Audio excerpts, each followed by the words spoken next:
In the know, non-stop Vikings talk. It's Purple Daily on Score North and ScoreNorth.com. You like that? You like that? You like that? I 1, 2, 3. You like that? Well, I would think Kirk likes what's being written about him this week on the national level. Some glowing praise of Kirk Cousins for us to get into here on Purple Daily. Technically a bonus episode of Purple Daily. I don't even know. We're throwing out 2 episodes, sometimes 3 if you want to count Purple Daily on draft and Purple Access. There's a lot going on. It's that time of year, man. Exactly. I love this. We went from making up historical rankings of Vikings players and stuff in early July to just having a barrage of things to dive into here now that training camp has started. So we're going to get into a really glowing article that Albert Breer wrote, SI.com, about Kirk Cousins, and then Mike Sando's quarterback tiers in just a moment here. Shout out to our friends over at TCL, one of the world's best-selling consumer electronics brands. They have a new lineup of award-winning TVs delivering the most entertainment with stunning resolution, all at an affordable cost. Learn more at TCL.com. Inspire greatness with TCL, an official TV partner of the National Football League. Football. So there's a lot. We'll come back to some of the, because I do think we should read some of the anonymous NFL executive quotes about Cousins, but here's sort of the summary, and I want to get your guys' thoughts before we dive into the weeds on this. Albert Breer came to town last week, and maybe you saw him roaming around training camp. I did see Albert.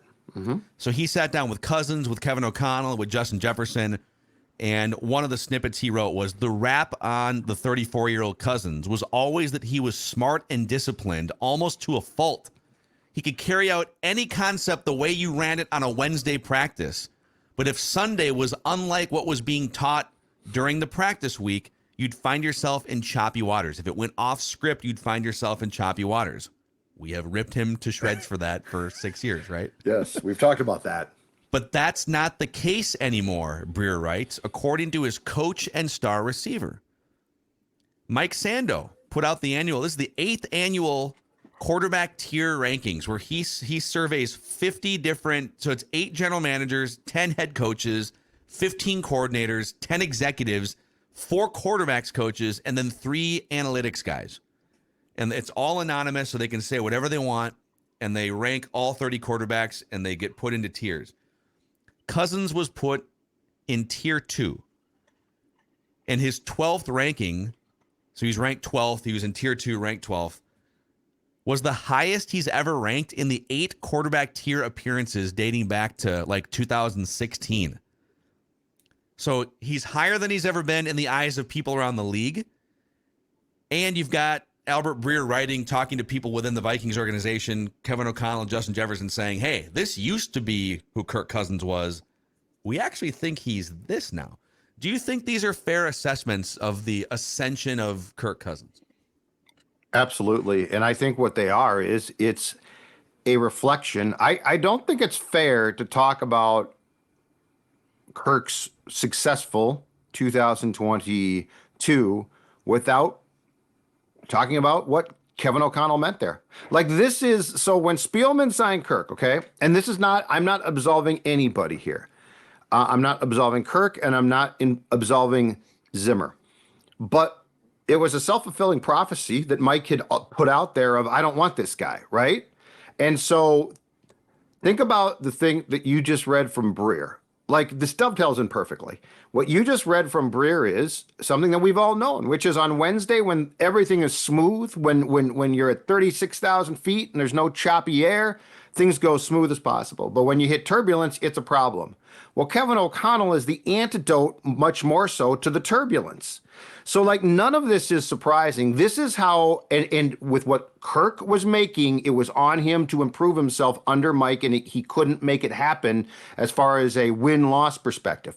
But this is what happens when you get basically the penicillin that can help fix Kirk when things go wrong. Kevin O'Connell has done a masterful job there, and he is now getting out of Kirk what Kirk is capable of providing. So I think all of the context here, I think all of this is not surprising. Kirk Cousins took a huge step when given the infrastructure and support system that Kirk Cousins needed and never had. I don't know in Washington, but certainly from 2018 to 21 with the Vikings. KOC is the veteran flight attendant that when you are experiencing turbulence, you look at it and go, are they acting calm?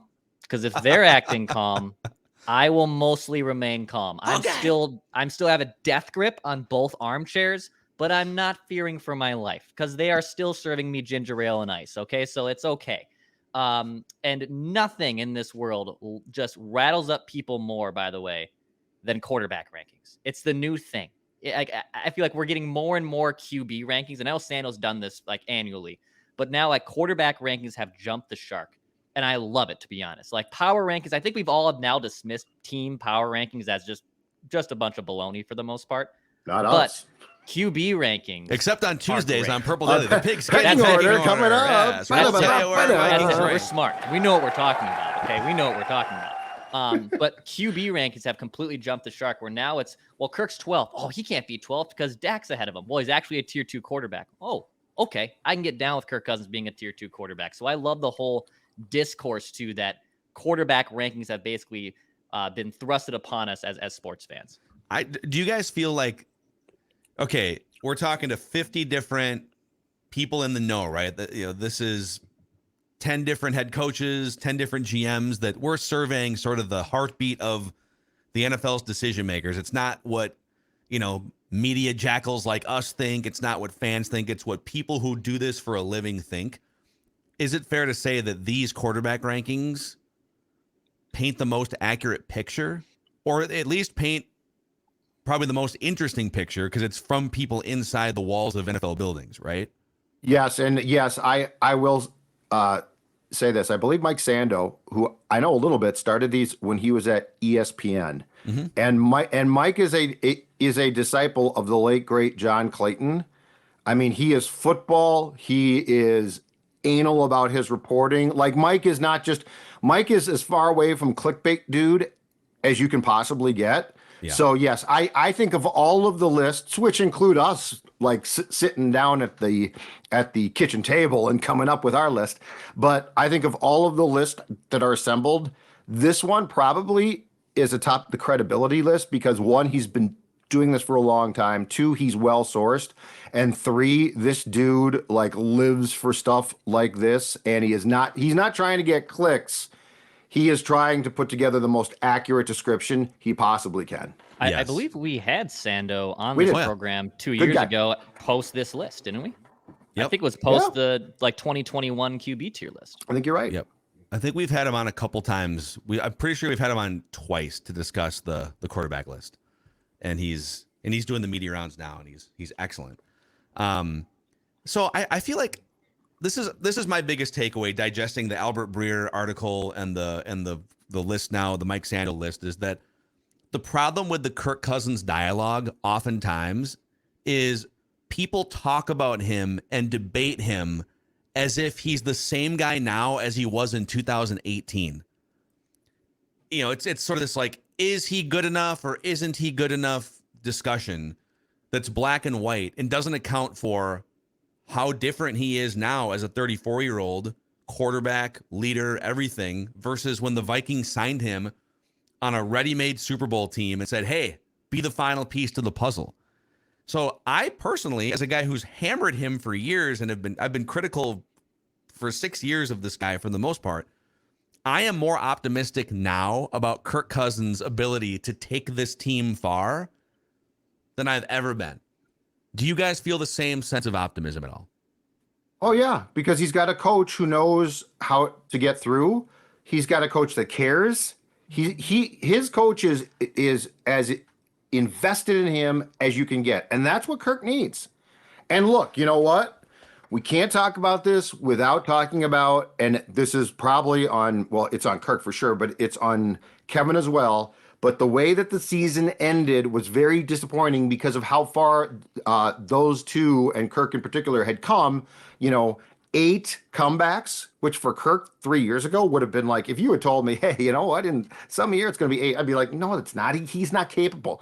So and And I don't think it's that Kirk has changed. I think the one thing that people don't get, and I see reports like this and it confuses me a little bit. I think people don't understand how talented Kirk is. So like it feels like there's this, well, he's just not that good. No, he's really good. He's physically talented. This is mental. And so when he gets a support system, and that's what Kevin is, as O'Connell said after Kirk's misguided decision to try and score from the goal line in Buffalo, you've got to let me help you. You've got to let me help you. That's what Kevin O'Connell does. And that is what is ascending Kirk's play. It's not some like weird mid-career, boy, this is surprising. It's having the infrastructure and a coach who understands him and works with him continually. And that's very important here. It certainly feels like his perception stock has gone up, especially over, since the quarterback documentary. But even with the sour play to end the season against the Giants, I think the fourth quarter comebacks and the game-winning drives, I really thought that there was a perception that took at least a half step forward. I'm not going to say he completely changed everyone's mind, but I think there was enough evidence there to suggest that, Kirk Cousins isn't just a complete laughing stock and falls on his face in prime time every single time or when the temperature gets hot. And now after this quarterback documentary, I think his perception stock has continued to go up. I really think it has. Yeah, well, he's a better quarterback now than when the Vikings signed him. Stop me if I'm saying something wrong here. He's a better quarterback now than he was in 2018. I think he's a better leader now than he was before Kevin O'Connell got here. I think he's always had some leadership qualities about him, but by his own admission, he's been kind of a put my head down, do my job. I just want to focus on my job kind of a thing. And Kevin O'Connell has been very vocal the last 2 years saying, dude, we need more of that like Family Guy Kirk, that we need you to be sort of the parent of the room here. You're working with a bunch of 23-year-olds and 25-year-olds. So be more of a vocal leader. And maybe most importantly, he has sort of mastered, not quite at a Patrick Mahomes, Tom Brady level, but like he's sort of mastered the fourth quarter end game. You know, you get 10 years of being an NFL quarterback under your belt and film study and the game slowing down, and you fail enough times in those situations. If your body can continue forward into its mid-30s and late 30s while your brain slows everything down, this is kind of what you're seeing with him in the fourth quarter right now. So it always amuses me when it's like, Phil and Judd and Declan, you guys are finally, now you're admitting that you were wrong about Kirk. It's like, I stand by every criticism from 2018 through 2020, 21. And then I think the discourse on this show, at least for me, became a lot more gray in like 2021, 22. And now, like, this is, like I said earlier, this is legitimately, I don't think he's going to be confused for, Joe Montana in the late 80s in terms of like greatness and clutch, but I feel like he is much closer now to being a guy you can make a legitimate run with than he was when they signed him. And the unfortunate part is they needed him to be that guy when they signed him because the roster was ready-made, right? And now it's like he's kind of becoming that guy more than he's ever been before. And now you're wondering, can the roster get there? Can the defense get there, right? Can the offensive line hold up more than it did, especially with some of the pressures last year? But that's kind of where I'm at with this after soaking in quarterback and last season and soaking in some of the, what you're hearing from these league executives through the Mike Sando piece. Like I'm here for Kirk Cousins this season. I don't think Kirk has changed. I think the situation around him has, and that's what he needs. You don't think he's changed at all in 5 years? Well, I don't think he's changed much. No, his Zimmer hated his quirks. O'Connell embraces them. If the boss as a embraces, player, like, you don't think he's a better player himself now? You think it's all circumstances around him? I would have loved to seen this version of O'Connell with Kirk in 18. I would have loved to have. I think Kirk Cousins. I don't think that he's changed as far as his work. Like, I think he's always been hyper obsessed. I think he sells himself short on talent at times. So I honestly think that the jump, and it might not be fair, but when you sign the contract he did, you need to produce. I don't care who your coach is. Like, you need to, if you're going to sign that contract with that team. And by the way, that coach came out in February before you signed and said, don't sign him. So when you sign on that dotted line, you need to produce. But if we had put this version of Kevin O'Connell or a McVay with Kirk Cousins back then, I think he is very successful. So you might think not be a Super Bowl. You think this version, like the guy that manipulated I all don't those change- fourth quarter comebacks, probably just manifests earlier than age Yes. 33 or 34. Exactly right. I mean, he is the classic student who needs an advocate. He does. And Kevin O'Connell, and now because of O'Connell's attitude towards him, his sort of quirky geekiness is embraced. And now he's told, hey, this is fun. And now I don't know, he loves it, but he certainly is far. I feel like he previously hid it. Yeah. And now I feel like he plays it up a little bit more because he knows people are laughing with him instead of at him. And I think people spent a long time in his mind laughing at him. That's an interesting distinction because it kind of felt like his coach was laughing at him for a long time. Yeah, his coach hated him. And now his coach is like, no, man, we're in on this together. It's okay, And to pull back the curtain on some of that stuff where Kevin is like his therapist on the side. It feels like Kevin is more his mental coach than his Kirk. Kirk knows what he's looking at. 100%. This is the key. Like some of these young quarterbacks, Zach Wilson and Justin Fields and these guys that have been drafted, they don't know what they're looking at yet. And that's why, at least in Justin Fields' case, he can just go run for 1,000 yards and figure it out. That's why Zach Wilson throws dumb interceptions because he doesn't. Kirk Cousins barely ever throws a dumb interception. And but I would argue he did throw some maybe in his first couple years with the Vikings. He probably did. But the ones that look dumb now are either the receiver ran the wrong route, so it looks dumb, or he threw what they're calling in this Albert Breer article an opportunity ball, which that's actually, we should get into some of these quotes here. So here's Kevin O'Connell to Albert Breer. I think with the close games, you don't just win those games. It's not a luck thing. And he even mentions how he took issue with some of the characterization of the Vikings being lucky last year. O'Connell lashes out very passive aggressively. He does. Great. For Kirk Cousins, close games require quarterbacks to make some plays that maybe you don't have to in a normal rhythm and timing of a game and still give yourself an opportunity to win. And he's praising Kirk for sort of mastering that part of it. But then there's also a lot of conversation in this article, and I'll let you guys, it's si.com, Albert Breer, you can read the whole thing. It's fantastic. About Kevin O'Connell encouraging, and Sean McVay, they talked about Sean McVay kind of doing the same thing when he was with Kirk Cousins and now with the Rams, that, hey, just because there's a cornerback in the vicinity of your receiver, and Kirk kind of says this in the article, doesn't mean that your receiver can't still make the play. And the most prominent example was the Bills game. Now, of course, the elephant in the room for me, and I know, Judd, you feel the same way in this article, is he never really circled back to, like, in the key moment of the season, why did you forget about that important theme that helped you complete all these fourth quarter comebacks? But it doesn't. But maybe it's just because he's not a completed process yet. Like, he has changed his mindset in that way a lot more. And Kirk even talks about the need to be both an artist and sort of I don't know if he said scientist, but it's like there's the science and the art of playing quarterback. And you can't just be, if you're just an artist, you're going to make some cool plays, but you're probably going to throw a bunch of interceptions and derail your team.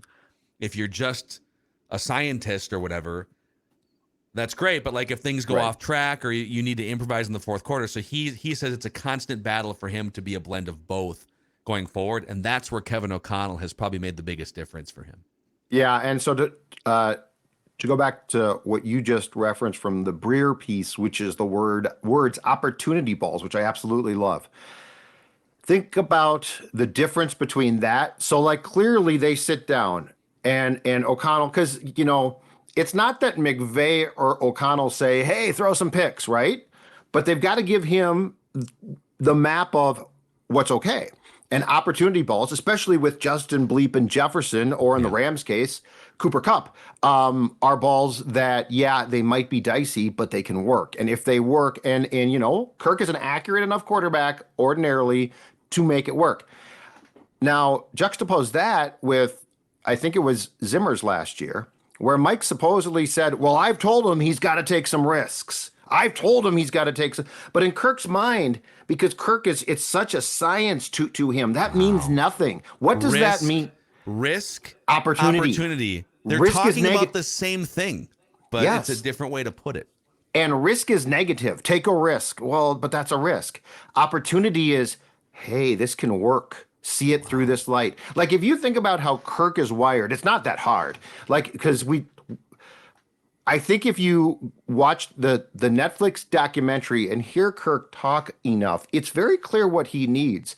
Opportunity ball is I'm sure they sat down and looked at passes and like went through, okay, here's what the opportunity looks like. And if it No, gets that's screwed a up, risk. No, it's an opportunity. exactly. But Zimmer was just like, well, just take some risks. Just make those passes. That doesn't mean a damn thing to Kirk. Kirk's like, no, that's a dumb play. So, and again, Phil, this all goes back to the starting point of something that you have brought up a bunch, which is the Kirk Cousins book, Michigan State.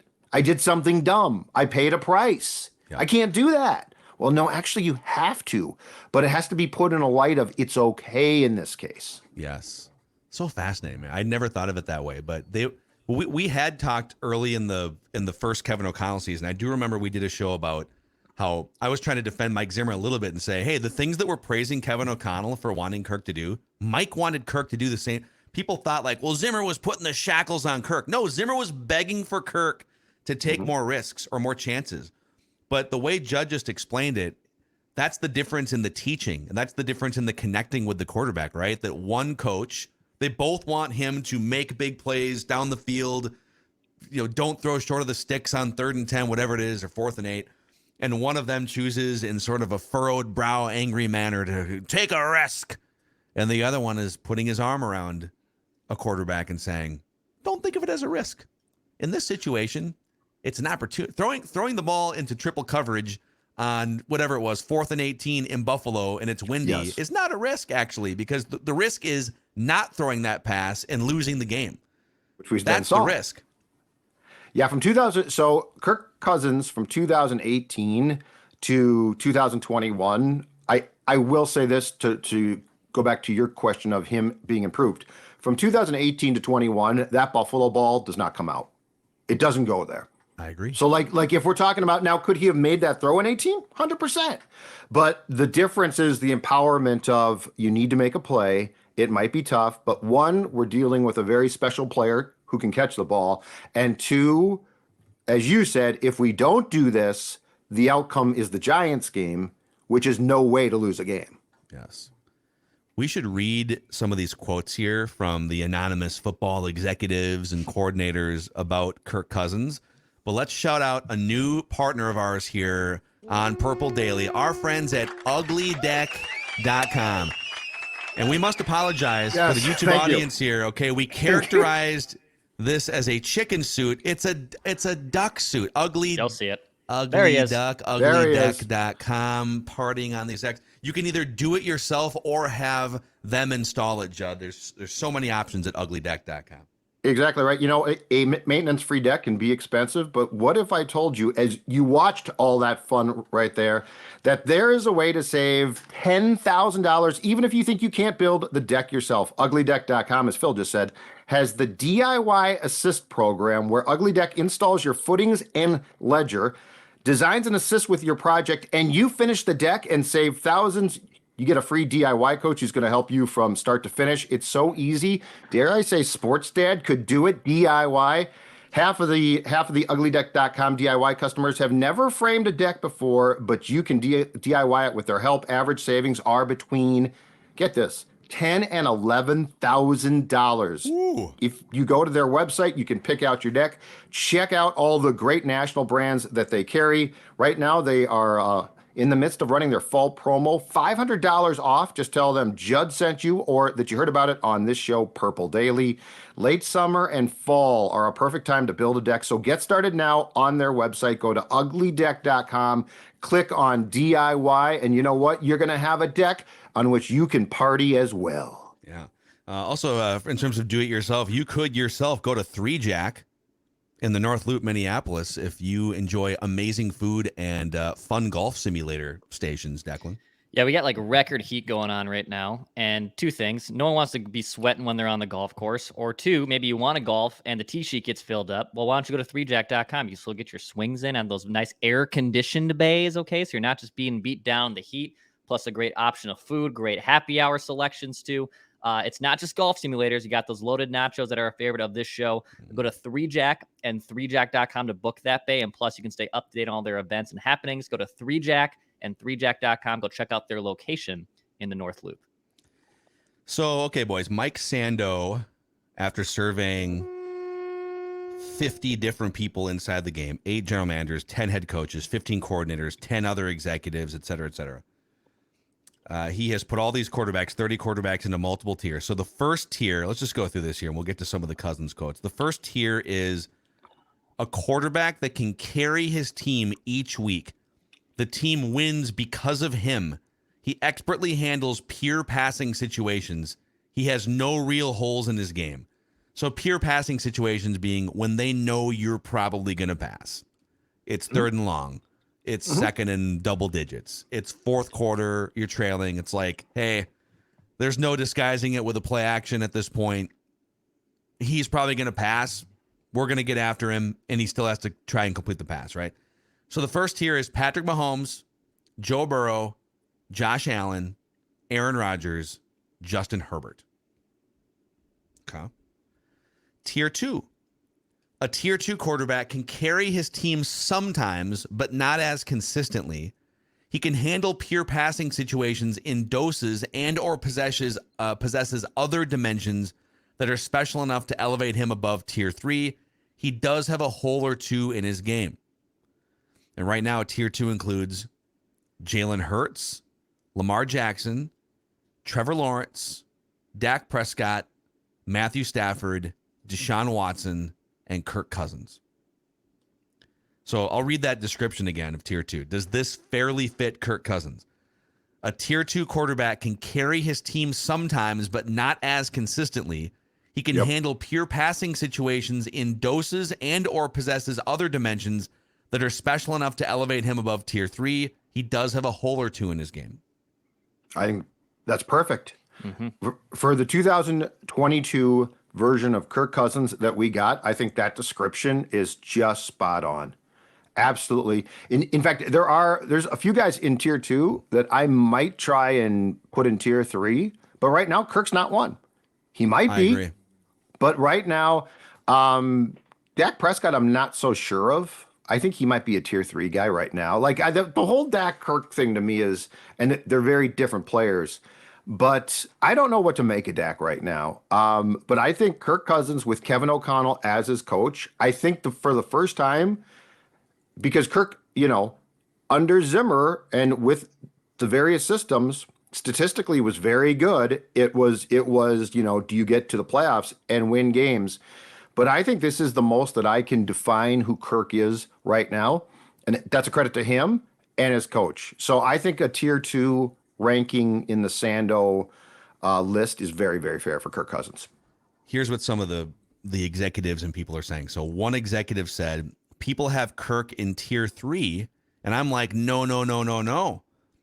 But the guy is a riddle. He plays almost flawlessly in the second half in the biggest comeback in the history of the league against the Colts, which almost no one can do.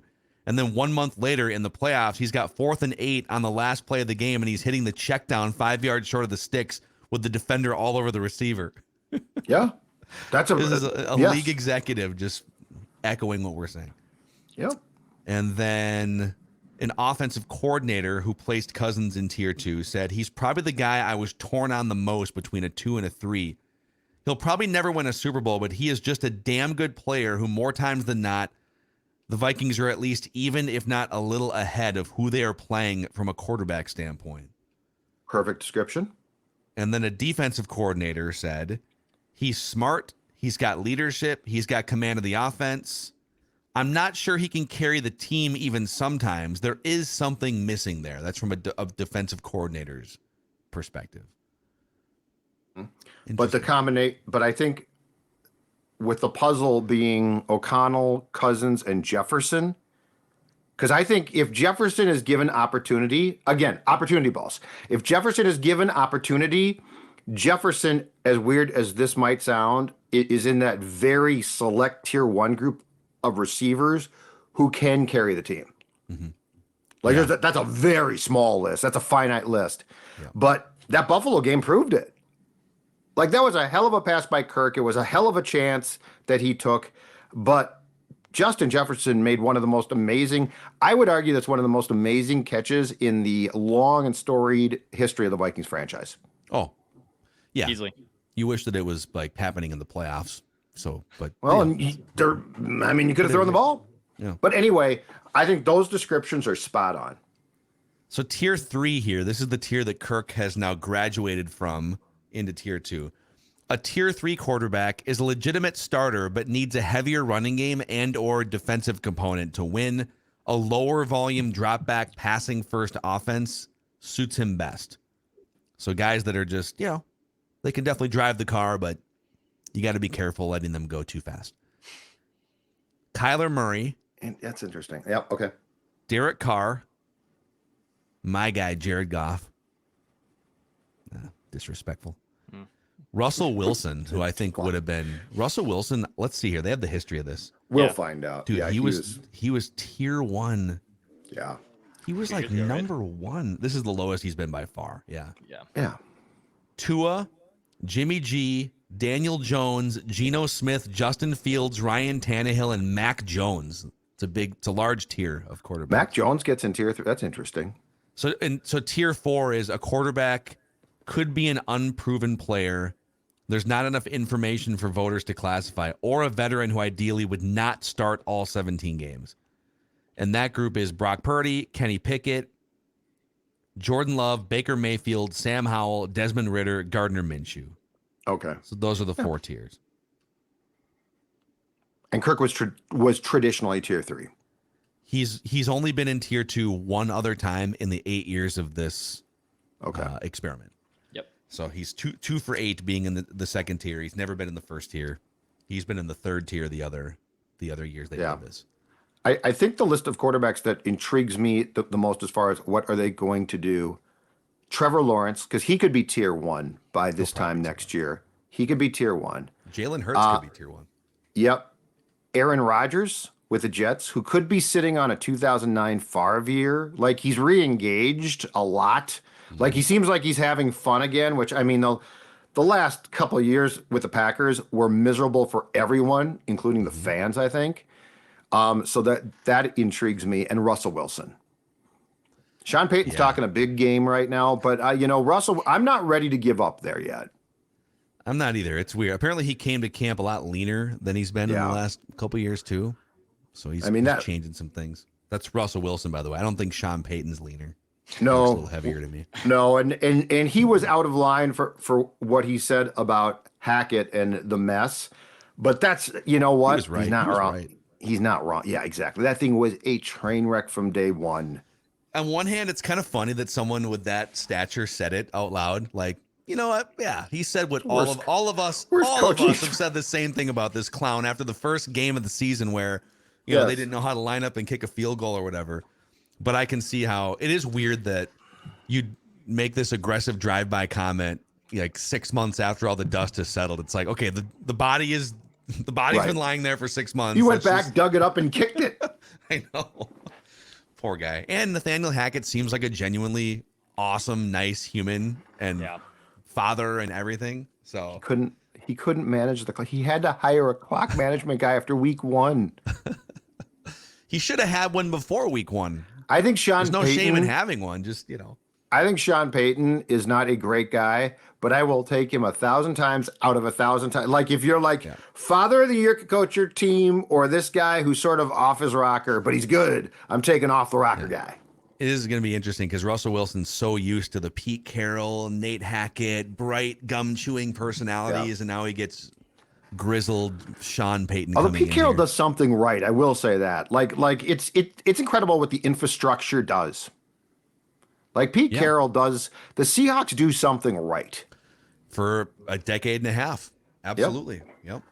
So, all right, there's your Kirk Cousins optimism here early from not only the national pundits, but people inside the league who are elevating him. It's funny because his overall stats went down last year in a lot of categories, but some of the key stuff, like some of the advanced metrics in the key moments, high leverage, fourth quarter comebacks, but he's got to be better in the second and third quarter. So that's kind of that if he can maintain the fourth quarter clutchness, He's always been pretty good on scripted plays early and fill in like the second, third quarter lulls that you've seen. That will be an interesting version of Kirk that we maybe haven't seen yet. Just like an interesting version of Judd popped up a couple years ago when he lost 40 pounds thanks to Livia. That is, what a transition. What a transition, both from you, Phil, and also look at that guy. Oh, if you are watching us right now, the transition of the guy on the left to the transition of the guy on the right. Yeah, they're both sports dad, folks. So what changed? I'm going to tell you right now. My friends at Livia Weight Control Centers helped me change, and Livia days have arrived. That's right. Happy days are here again. The best deal of the summer going on right now. Join today. You're going to get 50% off a personalized program that is going to help you lose 10 pounds or more in the first 2 weeks. 50% off, and you are on your way to not only taking off the weight, but keeping it off as well. Voted Minnesota's best weight loss program year after year. 855-GO-LIVIA. Livia, LIVEA.com. You too can transition to being a person who fits into all those clothes that don't fit, feeling good, looking good. And as always, tell them Purple Daily turns you on to the great work they do at Livia. I'm glad you finished that sentence there. Turns Or you on just to the tell great him work. Purple Daily turns you on. I'm never. To the great I would, work that's being done. I would never say that. I know where to draw the line. Whatever the reason is that you watch Purple Daily, we appreciate Declan. it. I hear Declan's Oh, a there are heartthrob. people that do watch because Declan's a heartthrob. Yeah. I've heard there Heartthrob, are a lot. What I've heard there's dumb thing is he going to say this time? Yep, it's one of those I two. think that I've heard the wives are big fans because of the heartthrob that is Declan Goff. Yeah. It's the YouTube has changed the world for Declan and for Purple Daily. So, well, if you could give us a 5-star rating and a positive review on Apple Podcasts or Spotify, you can help spread the word about this show, and the same for clicking the like button and the subscribe button on the YouTube channel here. Purple Daily, where we just want the Vikings to win a Super Bowl before we die.